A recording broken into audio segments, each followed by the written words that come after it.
الحمد لله نحمده ونستعينه ونستغفره ونعوذ بالله من شرور أنفسنا ومن سيئات أعمالنا من يهد الله فلا مضل له ومن يضلله فلا هادي له ونشهد أن لا إله إلا الله وأن محمدا عبده ورسوله صلى الله عليه وعلى آله وأصحابه وبارك وسلم. اللهم صل على سيدنا ونبينا وشفيعنا وحبيبنا ومولانا محمد صلى الله عليه وعلى آله وأصحابه وبارك وسلم تسليما كثيرا أرسله بالحق بشيرا ونذيرا وداعيا إلى الله بإذنه وسراجا منيرا. فقد قال الله تعالى: يا أيها الذين آمنوا إذا نودي للصلاة من يوم الجمعة فاسعوا إلى ذكر الله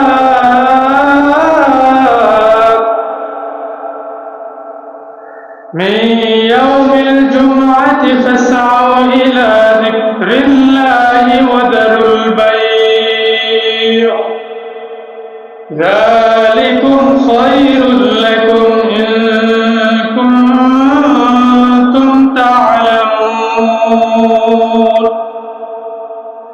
فإذا قضيت الصلاة فانتشروا في الأرض وابتغوا من فضل الله واذكروا الله كثيرا لعلكم تفلحون. وقال تعالى: يا أيها الذين آمنوا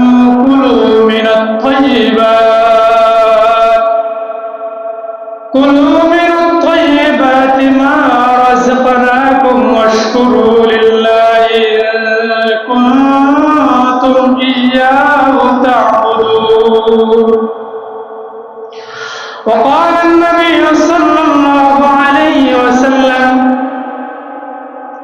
طلب كسب الحلال بعد الفريض طلب كسب الحلال الفرض على الفرض.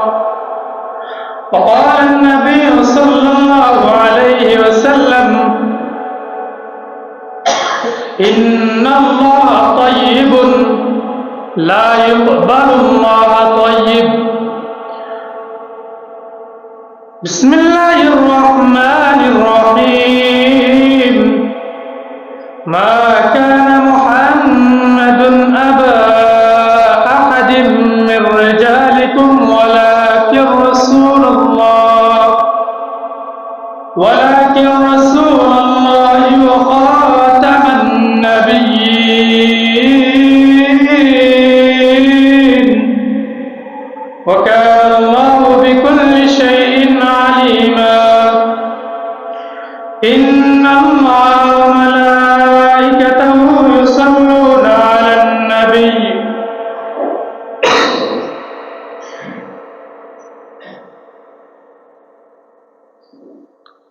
إن الله وملائكته يصلون على النبي يا أيها الذين آمنوا صلوا عليه وسلموا تسليما. اللهم صل على سيدنا ونبينا وشفيعنا وحبيبنا ومولانا محمد সাল্লাল্লাহু আলাইহি ওয়া আলা আলিহি ওয়া আসহাবিহি ওয়া বারাকা ওয়া সাল্লাম। আল্লাহুম্মা সাল্লি আলা সাইয়্যিদিনা ওয়া নাবিয়িনা ওয়া শাফি'িনা ওয়া হাবিবানা ওয়া মাওলানা মুহাম্মদ সাল্লাল্লাহু আলাইহি ওয়া আলা আলিহি ওয়া আসহাবিহি ওয়া বারাকা ওয়া সাল্লাম। সাদাকাল্লাহু।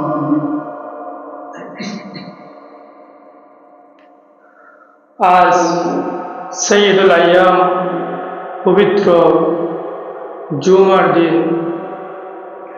আল্লাহ রাব্বুল আলামিনের দরবারে লাখো কোটি শুকরিয়া, লাখো কোটি সুজুদ যে মহান রব্বুল আলামিন আমাদেরকে হাজারো ব্যস্ততায়, হাজারো সমস্যা থেকে বিরত রেখে আমাদেরকে পবিত্র জুমার নামাজ আদায়ের উদ্দেশ্যে মসজিদে আসার মতো এবং বসার মতো তৌফিক ইনায়েত করেছে। এজন্য শুকরিয়া তার আদায় করে আলহামদুলিল্লাহ। আমরা ইবাদত করব একমাত্র আল্লাহ তাআলার জন্য, লোক দেখানোর জন্য নয়, কাউকে সন্তুষ্ট করার জন্য নয়, একমাত্র আল্লাহ তাআলা ব্যতীত। আমরা সকলেই আল্লাহ তাআলার পবিত্রতা ঘোষণা করে একত্রিত বলতেছি, রব্বানা লাকাল হামদ, লাকাল হামদ, রব্বানা লাকাল হামদ।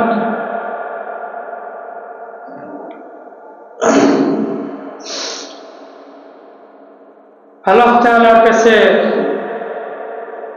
সাহায্য কামনা করছি, আল্লাহ রাব্বুল আলামিন আজকে যেন আমাদেরকে জুমার নামাজের পূর্বে তার অসংখ্য বিধান রয়েছে, তার বিধান থেকে একটি অন্যতম বিধান হলো হালাল রুজি উপার্জন করা এবং হালাল জিনিস ভক্ষণ করা। আল্লাহ তাআলা মানুষকে সৃষ্টি করেছেন, সৃষ্টি করে দুটি জিনিস তার মধ্যে দিয়ে দিয়েছেন। তার মধ্যে একটি হলো ক্ষুধা আর অন্যটি হলো চাহিদা। আল্লাহ রাব্বুল আলামিন এই দুটি দ্বারা মানুষকে পরীক্ষা করতে চান যে বান্দা সে আমাকে কতটুকু অনুসরণ করে। আল্লাহ তাআলা বলেন, وَلَنَبْلُوَنَّكُمْ بِشَيْءٍ مِّنَ الْخَوْفِ وَالْجُوعِ وَنَقْصٍ مِّنَ الْأَمْوَالِ وَالْأَنفُسِ وَالثَّمَرَاتِ وَبَشِّرِ الصَّابِرِينَ। আল্লাহ রাব্বুল আলামিন বলেন, وَلَنَبْلُوَنَّكُمْ بِشَيْءٍ مِّنَ الْخَوْفِ, আমি মানুষদেরকে বা আমি তোমাদেরকে পরীক্ষা করব মিনাল জু'i ওয়া নাকসিম মিনাল আমওয়ালি ওয়াল আনফুসি ওয়াস সামারাত, ক্ষুধার দ্বারা এবং তোমার মাল দ্বারা। এবং তিনি এটাও বলে দিয়েছেন আয়াতের লাস্টে, শেষের দিকে এটা বলেছেন যে ইন্নাল্লাহা মা'আস সাবিরিন, যারা ধৈর্য ধারণ করবে তাদের সাথে আমি আছি। তো আমাদেরকে আল্লাহ তাআলা ক্ষুধার দ্বারা পরীক্ষা করবে, দেখতে চান যে আসলে বান্দা ক্ষুধা তো সে পূরণ করবে, কিন্তু আমি তো তাকে একটা বিধান জুড়ে দিয়েছি, দেখি সে আমার বিধানটা কতটুকু মানে। এজন্য মানুষের ক্ষুধা দুই প্রকার, একটা হলো শারীরিক চাহিদা আর একটা হলো জৈবিক চাহিদা। তো জৈবিক চাহিদার জন্য আল্লাহ রাব্বুল আলামিন সূরাতুল মুমিনুনে বলে দিয়েছেন,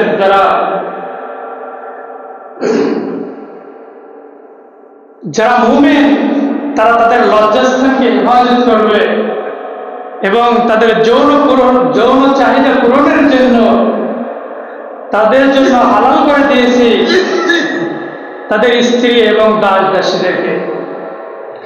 এ ব্যতীত অন্য কোনো উপায় যদি কোনো মানুষ তার যৌন চাহিদা পূরণ করে তাহলে তাকে লাঞ্ছিত এবং ধিক্কৃত হতে হবে।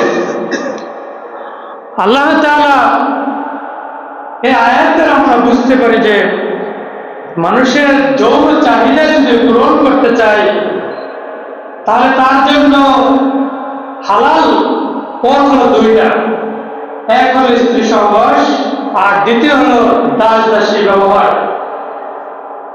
তো দাস দাসী প্রথা ইসলাম থেকে রহিত হয়ে গেছে, যেহেতু এখন সে প্রথাটা নেই। তার মানে একমাত্র উপায় হলো যে সে তার যৌন মানে ক্ষুধা নিবারণ করবে তার স্ত্রীর মাধ্যমে। তো আরেকটা ক্ষুধা হচ্ছে মানুষের জৈবিক চাহিদা। তো মানুষের জৈবিক চাহিদার জন্য তাকে হালাল রুজি ভক্ষণ করতে হবে, খাদ্য পানি ভক্ষণ করতে হবে। তো আল্লাহ তাআলা এই ক্ষুধা নিবারণের জন্য দুটি পথ, একটা হলো হালাল উপায়ে ভক্ষণ করা, আর একটা হলো অবৈধভাবে ইনকাম করে তা ভক্ষণ করা। তো যদি কোনো ব্যক্তি তার ক্ষুধা নিবারণের জন্য আল্লাহ তাআলার দিক নির্দেশনা মতো সে যদি আদায় করে তাহলে সে কিয়ামতের দিন পুরস্কৃত হবে। আর সে যদি আল্লাহ তাআলা যেভাবে বলেছেন তা ব্যতীত অন্য কোনো উপায় সেটা পূরণের ইচ্ছা করে বা পূরণ করে তাহলে কিয়ামতের দিন তাকে শাস্তির মুখোমুখি হতে হবে। মূলত আল্লাহ তাআলা এই সৃষ্টি জগৎকে সৃষ্টি করেছেন তার ইবাদতের জন্য, এবং সৃষ্টি লগ্ন থেকে সে কি খাবে কি করবে সেটা লিপিবদ্ধ করা হয়েছে। এবং সকল সৃষ্টির পৃথিবীতে যত সৃষ্টি আছে সব সৃষ্টির রিজিকের দায়িত্ব আল্লাহ তাআলা নিয়েছেন। আল্লাহ তাআলা বলেন, ওয়ামা মিন দাব্বাতিন ইল্লা আলাল্লাহি রিজকুহা। এই পৃথিবীতে যত সৃষ্টি জগৎ রয়েছে তার রিজিকের দায়িত্ব আমার। তো আল্লাহ তাআলা যত সৃষ্টি রয়েছে সকলের রিজিকের দায়িত্ব আল্লাহ তাআলা নিজেই নিয়েছে। অন্যান্য প্রাণীকে তারা সূর্য উদয়ের পর বা সূর্য উদিত হওয়ার পর তারা আল্লাহর উপর ভরসা করে তারা জমিনে ছড়িয়ে পড়ে, এবং সন্ধ্যাবেলা তারা পেট ভর্তি অবস্থায় তারা খেয়ে যায়। তো অন্যান্য প্রাণী এবং আদম সন্তানের ভিতরে একটু পার্থক্য রয়েছে। অন্যান্য প্রাণী তারা জমিনে বিচরণ করে, আর মানুষকে তাকে তার ইচ্ছা এবং শক্তি অনুযায়ী আল্লাহ তাআলার রিজিককে অন্বেষণ করতে হয়। আল্লাহ তাআলা তিনি জমিনে সকলের জন্য রিজিকের ব্যবস্থা করে রেখেছে, শুধু আমাদেরকে আল্লাহ তাআলার উপর ভরসা করে সেটা তালাশ করা উচিত। তো আল্লাহ তাআলা এই জমিনকে সৃষ্টি করেছেন তার আদম বা তার শ্রেষ্ঠ সৃষ্টি আশরাফুল মাখলুকাত মানুষের জন্য। তিনি অসংখ্য নিয়ামত রাজি এই জমিনে রেখেছেন। তিনি বৃষ্টি বর্ষণ করেন, তার ভিতর রহমত রয়েছে এবং রিজিক রয়েছে। আমরা শুধু ধান চাষাবাদ করলে বা চাষ করলেই আমরা তার অনুগ্রহ অর্জন করতে পারি। মূলত জমিন আমাদেরকে রিজিক দেয় না, রিজিক দেয় আমাদেরকে আল্লাহ তাআলা। আল্লাহ তাআলা সূরা ওয়াকিয়া বলেন, তোমরা যে বীজ বপন করো সেটা কি তোমরা নিজেরাই অঙ্কুরিত করো? না, আমি অঙ্কুরিত করে দেই। তো আমরা যদি জমিতে চাষাবাদ করি তাহলে কিন্তু হবে না, যদি আল্লাহ তাআলা ইচ্ছা না করেন যে আমাদেরকে তা থেকে তার অনুগ্রহ বা রিজিক না দান করবেন। তো আমাদেরকে আল্লাহ তাআলার উপর ভরসা করে আমাদেরকে জমিনে বিভিন্নভাবে বিভিন্ন উপায়ে তার বদল অনুগ্রহ তালাশ করতে হবে। আল্লাহ তাআলা তার রিজিক অন্বেষণ করার জন্য হুকুম দিয়েছেন। আল্লাহ তাআলা বলেন, فَإِذَا قُضِيَتِ الصَّلَاةُ فَانتَشِرُوا فِي الْأَرْضِ وَابْتَغُوا مِنْ فَضْلِ اللَّهِ وَاذْكُرُوا اللَّهَ كَثِيرًا لَعَلَّكُمْ تُفْلِحُونَ।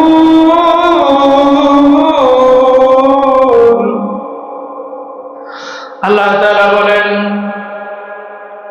যখন তোমাদের নামাজ শেষ হবে তোমরা যথারীতি জমিনে ছড়িয়ে পড়ো এবং আমার অনুগ্রহ থেকে অনুগ্রহ অর্জন করো। তো আল্লাহ তাআলা নামাজের পরেই আমাদেরকে তার রিজিক থেকে, তার ফজল থেকে আমাদেরকে অর্জন তালাশ করার জন্য হুকুম দিয়েছেন। এটা কিন্তু আমাদের জন্য ফরজ। নামাজ যেরকম, যাকাত, হজ যেরকম ফরজ, তার তেমনি হালাল রিজিক বা আল্লাহ তাআলা রিজিক থেকে আমাদেরকে অন্বেষণ করা যেমন একটা ফরজ। তো আল্লাহ তাআলা আমাদেরকে তৌফিক এনায়েত করুন। নবী করিম সাল্লাল্লাহু আলাইহি ওয়াসাল্লাম তিনি বলেছেন, যে ব্যক্তি নিজে কাজ করে, অর্থ উপার্জন করে, ভক্ষণ করে, তার মতো অন্য কোনো পৃথিবীতে উত্তম ব্যক্তি নেই। আপনি যাই করেন না কেন, আপনি কাজ করেন, শ্রমিক, আপনি যদি যথারীতি আপনার যেভাবে যে কাজ সেভাবে যথাযথ আদায় করে তাহলে আপনার হয়ে যাবে। আপনি চাকরি করেন, সমস্যা নেই। আপনি ব্যবসা করেন, আপনি যা আছে যে কোনো উপায় আপনি অর্থ উপার্জন করেন, কথা একটা, অবৈধভাবে ইনকাম করা যাবে না।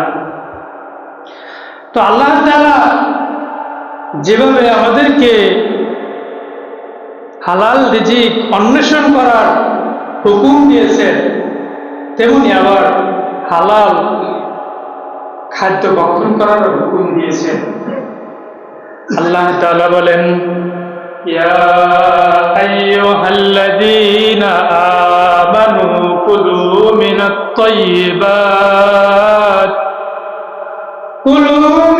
তাইয়্যিবাতি মা রাযাকনাকুম ওয়াশকুরু লিল্লাহি ইন কুনতুম ইয়্যাহু তা'বুদুন। আল্লাহ তাআলা বলেন, হে ঈমানদারেরা, তোমরা হালাল রিজিক ভক্ষণ করো এবং হালাল রিজিক ভক্ষণ করো আমার রিজিক থেকে। ওয়াশকুরু লিল্লাহ, আল্লাহ তাআলার শুকরিয়া আদায় করো।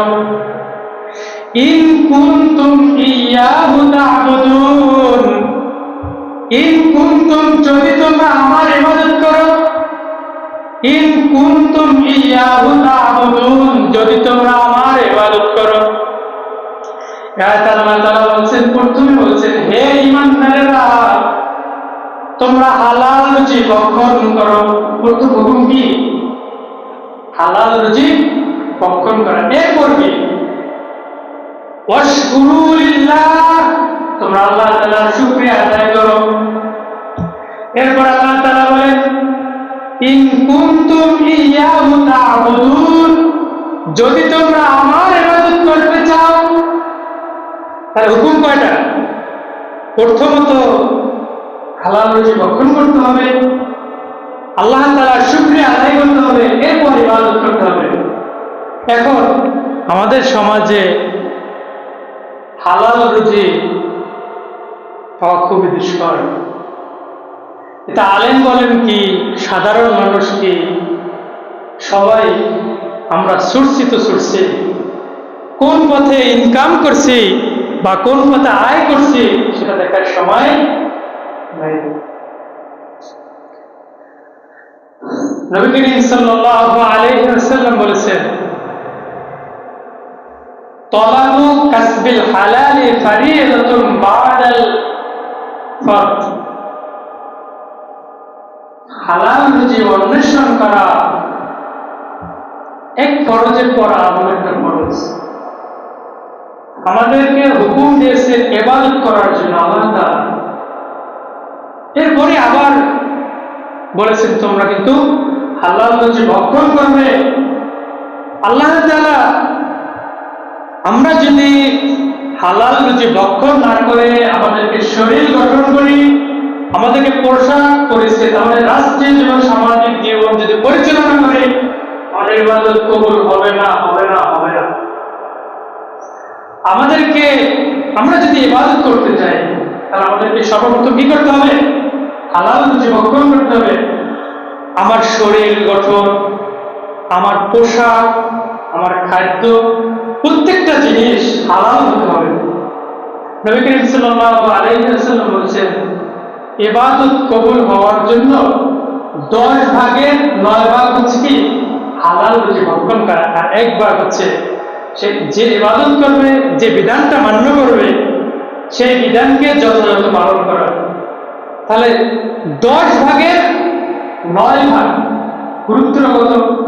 কিন্তু আমরা অনেকে সুন্নাতকে গুরুত্ব দেই, ফরজকে গুরুত্ব দেই, মুস্তাহাবকে গুরুত্ব দেই, কিন্তু হালাল রুজি ভক্ষণ করার ক্ষেত্রে যদি আসি তখন আমরা কিন্তু খুবই উদাসীন, খুবই উদাসীন। নবী করিম সাল্লাল্লাহু আলাইহি ওয়াসাল্লাম বলেছেন, ইন্নাল্লাহা তাইয়্যিবুন, নিশ্চয়ই আল্লাহ তাআলা পবিত্র, লা ইয়াকবালুল্লাহু তাইয়্যিব, তিনি পবিত্র জিনিস ব্যতীত গ্রহণ করে না। তাহলে আমাদেরকে যে কোনো উপায়, যে দিকে চাই আমাদেরকে পবিত্র থাকতে হবে। আমাদের পোশাক, আমাদের শরীর, আমাদের রাষ্ট্রীয় জীবন, আমাদের পারিবারিক জীবন, প্রত্যেকটা স্তরে, প্রত্যেকটা স্থানে আমাদেরকে হালাল রুজি বা হালাল উপায় ইনকাম করতে হবে। নবী করিম সাল্লাল্লাহু আলাইহি ওয়াসাল্লাম বলেছেন, যে ব্যক্তি অবৈধ কোনো উপায় অর্থ উপার্জন করে ভক্ষণ করলো,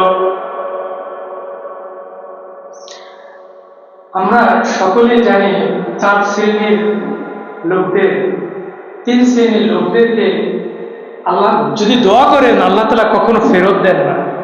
তার ভিতরে অন্যতম কারা? মুসাফির। নবী করিম সাল্লাল্লাহু আলাইহি ওয়াসাল্লাম বলেছেন, এক লোক সে মুসাফির অবস্থায় অনেক দূর সফর করার পর ধুলায় মিশ্রিত বস্ত্র অবস্থায় আল্লাহ তাআলার কাছে হাত উত্তোলন করে বলল, আল্লাহ তাআলা তুমি আমাকে ক্ষমা করে দাও, আমাকে সাহায্য করো। অথচ তার পোশাক, তার শরীর, তার আয়, যে সব জিনিস সে অবৈধ পথে ইনকাম করেছে, অথবা তার ইনকাম হালাল নয়। আল্লাহ তাআলা, রাসূল সাল্লাল্লাহু আলাইহি ওয়াসাল্লাম বলেছেন, তার দোয়াকে আল্লাহ তাআলা কিভাবে কবুল করবে?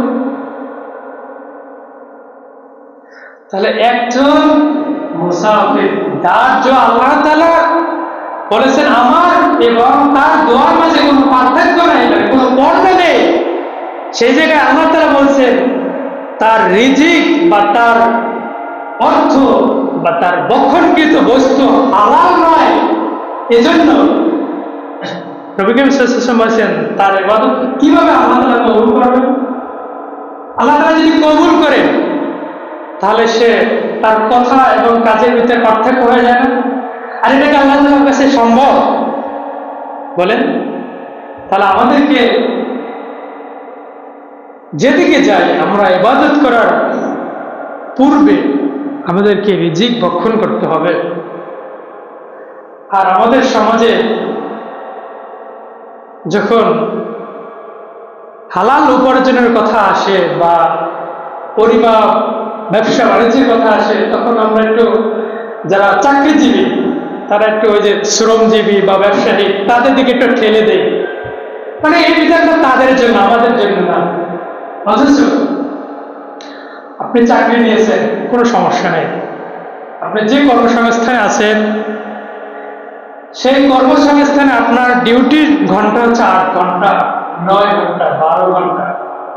এখন আপনি যদি এই 8 ঘন্টার ভিতরে 10 মিনিট, 15 মিনিট, 1 ঘন্টা এই চাকরি ব্যতীত, মানে এই কর্মসংস্থান ব্যতীত অন্য কোন জায়গায় ব্যয় করেন, তাহলে আপনার কি এই সময়টা আপনি তাদের সাথে খেসারত করছেন না? তাহলে এই বেতন, এই সময়ের যে বেতনটা বা এই সময়ের কাজের যে পারিশ্রমিকটা, এটা কি আমাদের জন্য হালাল? হালাল না। অথচ আমরা যারা চাকরি করি বা অন্য জায়গায় কাজ করি, দেখা যায় আমরা এরকম কাজটা করে থাকি। যেমন বিশেষ করে যারা শিক্ষা প্রতিষ্ঠানে আছে বা অন্যান্য যে প্রতিষ্ঠান আছে, তারা জানুয়ারি মাসে সরকারের সময়টা একটু কম থাকে, আবার এই সময়টা একটু বেশি থাকে। তো আমরা ওই সময়টা, কিছু সময়টা আগে ছুটি দিয়ে আমরা বাড়ি চলে যাই। ধরেন 3টা পর্যন্ত আমার চাকরির ঘন্টা, 9টা থেকে 3টা। তো এই সময়টা 2টা ছুটি দিয়ে দিলাম, তাই 1 ঘন্টা আমি কি সরকারের সাথে, মানে সরকার যে আমার সরকারের সাথে আমাদের চুক্তি, সেই চুক্তি থেকে খেয়াল করছি কিনা? অবশ্যই করেছি। তাহলে এই টাকা, এই যে পারিশ্রমিকটা, এটাকে আমার জন্য বৈধ? আবার যারা ব্যবসায়ী, তা হলুদ মরিচে ঘুরিয়েছে একটু, কোনোটা একটু অনেক সময় থাকার কারণে একটু ভিন্ন হয় বা একটু ড্যামারেজ হয়ে যায়, এটা ভালোটা নতুন আছে এটার সাথে মিশিয়ে বিক্রি করে দেয়। কিন্তু অথচ ভিন্ন ভিন্ন বেচা হয়, বলে দেওয়া হয় যে ভাই এটা এরকম, এটা এরকম, জাস্ট না। তো এটা কিন্তু আমরা করি না। এরপর আমরা যারা কাজ করি, আমার কর্মঘণ্টা হচ্ছে 8 ঘন্টা, কিন্তু আমি যথা সময় যতটুকু কাজ করতে পারি ততটুকু কিন্তু, মানে আমার শক্তি অনুযায়ী যতটুকু আমি কাজ করতে পারি বা আমার পারিশ্রমিক যতটুকু, সেটা যে কাজের যে আমার কাজের যে পারিশ্রমিক, সে কাজ করার ক্ষমতা আমার আছে, কিন্তু হেলায় খেলায় সময়টা কাটায় শুধু বিকাল 4টা, 9টা থেকে বিকাল 4টা, তাহলে তো আমার হাজিরা হাজির, মানে আজকের যে পারিশ্রমিক সেটা তো হাজির। অতএব যেভাবেই করি না কেন, মালিক আসছেন, কাজ করতেছি, মালিক নেই, যথারীতি কাজে ফাঁকি দিয়ে যাচ্ছি। তো তাহলে আমাদের কি হলো? আমাদেরকে সব জায়গায় প্রতিটা মানুষকে দায়িত্বশীল এবং প্রতিটা মানুষ, স্বাভাবিক মানুষকে হিসাব দিতে হবে যে তুমি কিভাবে আয় করেছো। কিয়ামতের দিন আল্লাহ তাআলা সামনে থেকে আল্লাহ তাআলা কয়েকটি প্রশ্ন করবেন, তার ভিতরে অন্যতম হলো তুমি কিভাবে আয় করেছো এবং কিভাবে ব্যয় করেছো। এই প্রশ্ন দুটার জবাব না দিয়ে কেউ এক চুল পরিমাণ সামনে আগাতে পারবে না। তো আমাদেরকে ইবাদতের পূর্ব শর্ত হলো হালাল রুজি ভক্ষণ করা। তো আমাদের এদিক থেকে অনেক সতর্ক হওয়া উচিত, যেহেতু রাসূল সাল্লাল্লাহু আলাইহি ওয়াসাল্লাম বলেছেন 10 ভাগের 9 ভাগ। আমরা আশা করি সকলে এই দৃষ্টিকোণ, এদিক থেকে খেয়াল রাখবো। আল্লাহ তাআলা নবী করিম সাল্লাল্লাহু আলাইহি ওয়াসাল্লামের মাধ্যমে জানিয়ে দিয়েছেন, যদি কোনো ব্যক্তি সুদ ভক্ষণ করে তাহলে কিয়ামতের দিন তাকে শাস্তি দেওয়া হবে। যে কোনো অবৈধ পথে যদি আপনি অর্থ উপার্জন করেন, চুরি, ডাকাতি, বোনের হক নষ্ট করা, ভাইয়ের হক নষ্ট করা, যৌতুক পুকুরে আমাদের সমাজে বিশেষ একটা সমস্যা, সেটা হচ্ছে যে আমরা আমাদের অনেক পরিবারে যৌথ পরিবার বলতে মানে পুকুর আছে বা যৌথ পরিবার আছে, কিন্তু ভিন্ন ভিন্ন পরিবার থাকলেও কিন্তু যৌথ পুকুরটা বেশি থাকে আমাদের সমাজে। তো অনেক সময় দেখা যায় যে আমরা আমার ভাইয়ের হককে নষ্ট করি, আমার বোনের হককে নষ্ট করি। যে কোনো আপনি যদি অবৈধ পথে ইনকাম করেন, আপনার হিসাব দিতে হবে। নবী করিম সাল্লাল্লাহু আলাইহি ওয়াসাল্লাম মিরাজ রজনীতে তিনি জান্নাত জাহান্নাম ভ্রমণ করতেছিলেন। এমত অবস্থায় তিনি জাহান্নামে যখন গেলেন, তখন দেখলেন কোন কোন ব্যক্তির ঘর সমতুল্য পেট, তার পেটের ভিতরে অসংখ্য সাপ। নবী করিম সাল্লাল্লাহু আলাইহি ওয়াসাল্লাম হযরত জিবরাইল আলাইহিস সালাতু ওয়াস সালামকে জিজ্ঞাসা করলেন, হে ভাই জিবরাইল, এদের পেটের ভিতরে, এদের পেট এত বড় কেন এবং তাদের পেটের ভিতরে সাপ কেন? তখন জিবরাইল আলাইহিস সালাতু ওয়াস সালাম উত্তর দেন নবী করিম সাল্লাল্লাহু আলাইহি ওয়াসাল্লামকে, এরা দুনিয়ায় সুদ ভক্ষণ করেছে। সুদ আমাদের জীবনের সাথে এমন ভাবে লেগে আছে যা আমরা চাইলেও ছাড়তে পারি না। আমাদের সমাজ, আমাদের অর্থনীতি তো পুরোটাই সুদের উপর মানে ভিত্তি করে স্থাপিত। তো রাসূল সাল্লাল্লাহু আলাইহি ওয়াসাল্লাম ইরশাদ করেছেন, এমন একটা জমানা আসবে যখন মানুষ চাইলেও সে সুদ থেকে বিরত থাকতে পারবে না। সে যদি দূরে থাকতে চায় তাহলে কি তার গায়ে ধুলা লাগবে, সুদের ধুলা। সেটার বাস্তব এটা আমাদের সমাজ। আমরা এখন চাইলে কি পারি? কোনোভাবেই পারি না। আমরা ইচ্ছে করবো, আশা করবো, আল্লাহ তাআলার কাছে সাহায্য কামনা করবো যে আল্লাহ তাআলা আমাদেরকে যেন এই সুদ থেকে বাঁচার তৌফিক দান করেন। আল্লাহ তাআলার কাছে আমরা হালাল রিজিক এবং হালাল রুজি ভক্ষণ করার জন্য আল্লাহ নবী করিম সাল্লাল্লাহু আলাইহি ওয়াসাল্লাম আমাদেরকে একটি দোয়া শিখিয়ে দিয়েছেন। নবী করিম সাল্লাল্লাহু আলাইহি ওয়াসাল্লাম বলেছেন,